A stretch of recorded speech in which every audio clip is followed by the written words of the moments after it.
What's going on, everybody? I'm Matt, and this is Demo Reel. And today, I am here with the incredibly talented Miss Shavon Meyers. Shavon, how are you doing today? I'm great, how are you? I'm doing great. Thanks for taking the time to talk to me. Thanks for having me, I appreciate it. Hey, it's my pleasure. Now, yesterday, we premiered Shavon's film, Corazón. It was a short film that she both wrote and directed. Now, if you haven't seen it yet, please leave now and go watch it, because we're really going to get into it, discuss it, dissect it, and trust me, you are not going to want to watch this until you see it. So, you've been warned. If you're still here in about 3, 1, you have no excuse. So, we're going to go ahead.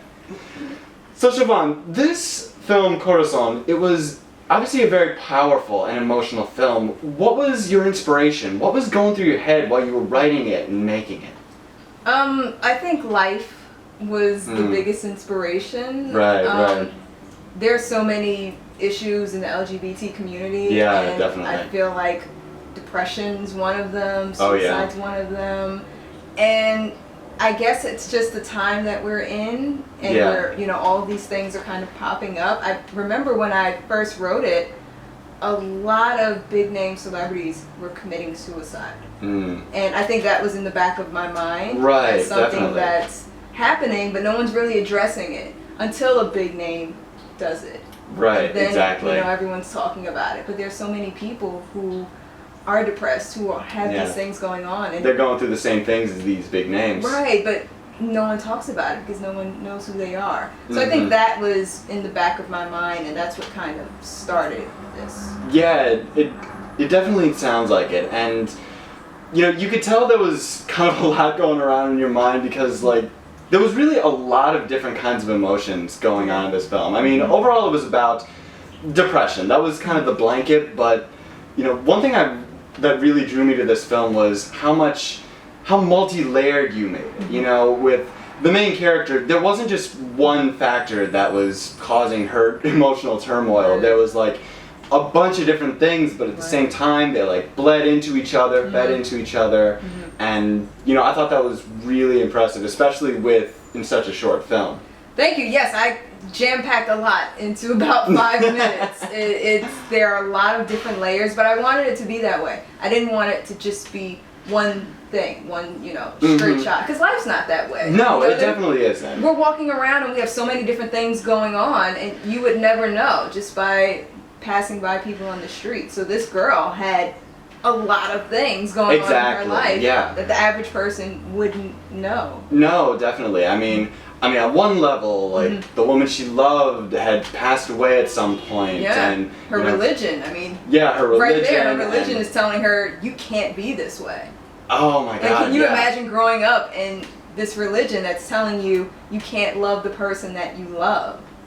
What? I really can't imagine that. Right. I mean, I did grow up in a religious community, but I felt lucky enough that it didn't really make me feel all that trapped. But again, that's me, and there's so many out there that just so many. Yeah, and even if it's not your religion, maybe it's your family and societal pressures. Right. I mean, and even though the LGBT community has made tremendous steps, even in the past year alone. Definitely. Yeah. There's still a long way to go. Yeah, unfortunately. It sucks that, they're fighting for love. Exactly. That's all it is. It's love. Right. Why can't I love who I want to love? So she's got a lot happening. And the fact that her love died. So that's another thing. Right, even if you're straight, when you lose a loved one, or even if it's a family member or friend. Yeah, and who hasn't lost a loved one? Right. So I think everyone can connect to it on some level, because we've all felt lost, we've all been hurt, we've all felt some kind of pain, we've all been confused at some point in our lives. Definitely. And we felt like,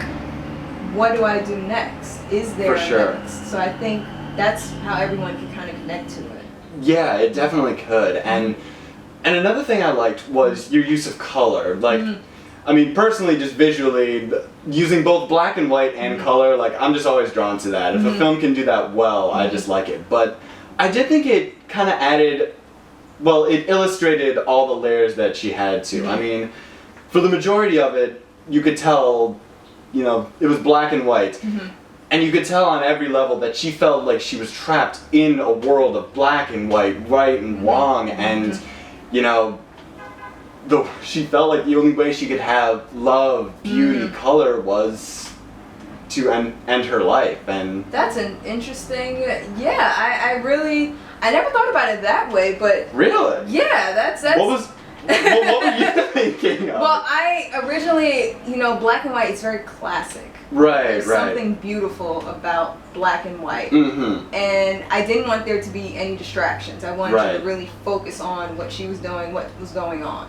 So taking out the color, I thought did that. And at the end, and she's also, it's almost like a dream. I mean, it wasn't. It was really happening. Well, no, but yeah. Like for the audience, it's like, is this really happening? Is this what's going on? And then that pop of color at the end, that's when you snap back into reality. Exactly, and the other thing the color did, it just made that scene so much more jarring. Yeah, that's what you jumped as if like the gunshot was right here. Yes, that's what I was going for. I wanted you to feel like I just saw this happen in real life. I didn't. I wanted you to be, snap back into reality. Whoa, this really did just happen. Right. In the black and white sense, it's still like, wait a minute, is this happening? But when you see that blood, when you see the color, that's when you know, whoa, exactly, it's real. It just happened.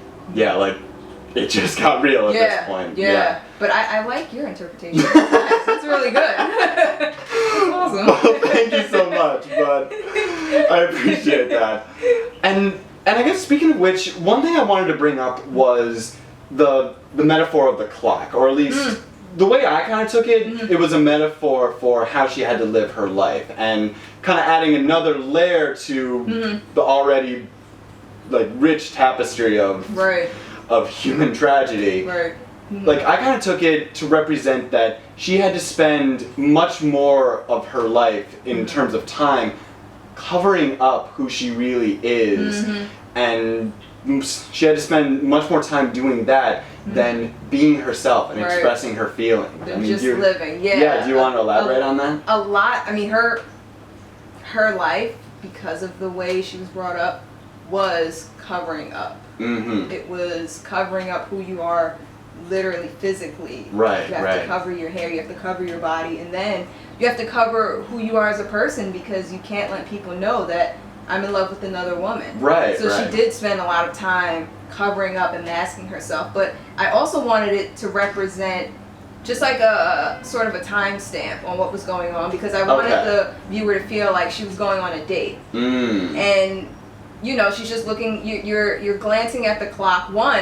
Because the clock is also, it's a clock radio, so it's playing this prayer, this Muslim prayer that you hear in the background. Oh, you see, I actually didn't make that connection. It's that prayer is what she's playing.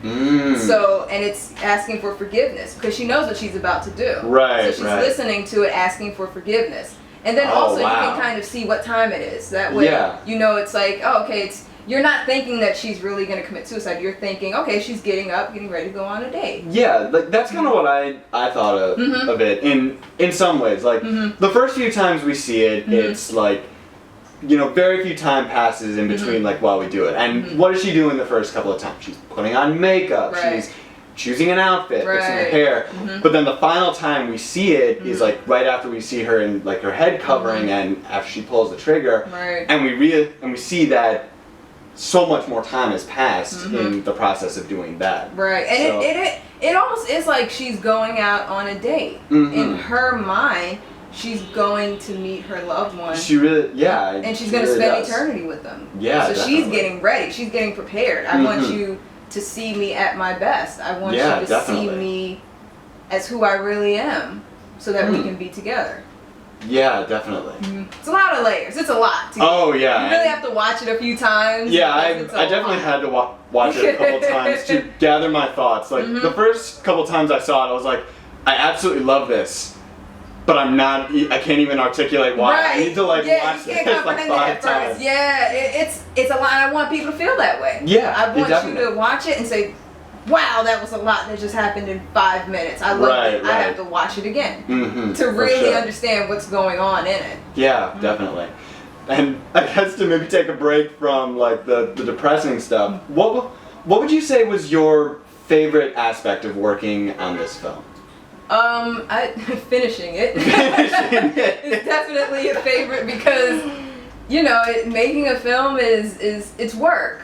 It's great work. It's not like a 9-to-5 job. No, kind it of certainly work, isn't. Yeah. but it's still work. I had a great cast and crew, so it always makes everything lighter. It makes everything flow better. Everyone's taking direction well, and when everyone believes in what you're doing, and that makes all the difference. Yeah, it's great. So the actual process of filming it was great, but really when I sat down to edit it and I finally said, okay, export, I'm done, and I got to watch it for the first time and it's completed, that's when I'm like, okay, this is the best part. That's it, we're done. Now let's figure something else out. All right, That's the best part. But filming, when you have a good group of people around you helping you out, it's always a pleasure. It's great. Yeah, as someone I know always says, teamwork makes the dream work. Exactly. Exactly. Right.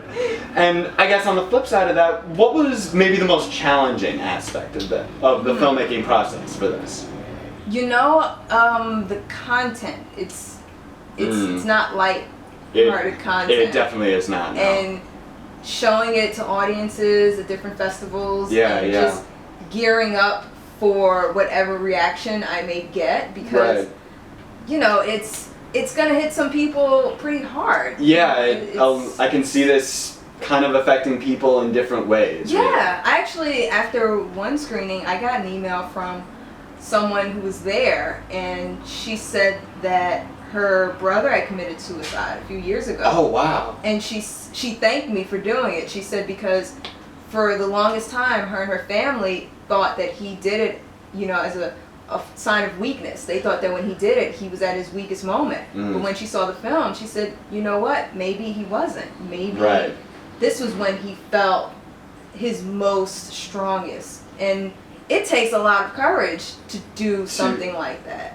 If you think about it, like who has the courage to say, I'm done, I'm ending it, and I'm going to do it my way.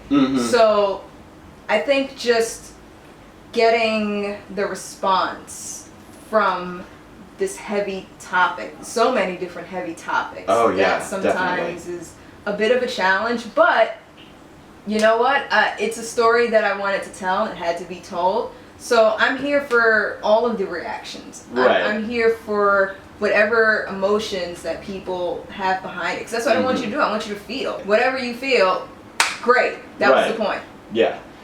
And you see, I love that. Like what you said, it's like I have the story to tell, and maybe I'm getting off topic, but to me that's like at the essence of filmmaking. You're not doing it to like make money or anything like that. You have a story you want to tell, and Yeah, I'm gonna tell it. Exactly. Money's great. If someone wants to pay me for something, please do. Which you should. Yes. But at the end of the day, you're right. I don't do it because I say, I'm going to get some big payout. It's like I have a story that's in my head, it's in my heart. I got to get it out there because if I don't, it's going to drive me crazy. Oh, yeah, but totally. But it's a great feeling once you actually do it. Oh, I can only imagine, really. It's great, yeah. So, what's next for you? Like, Corazón has been going through the film festivals. Yes. It's ready for digital distribution. Yes. So, what's next on the horizon for you? Well, next I'm actually working on another screenplay. Cool. And for this one, I've done 3 short films so far. Right. They've all been funded by myself.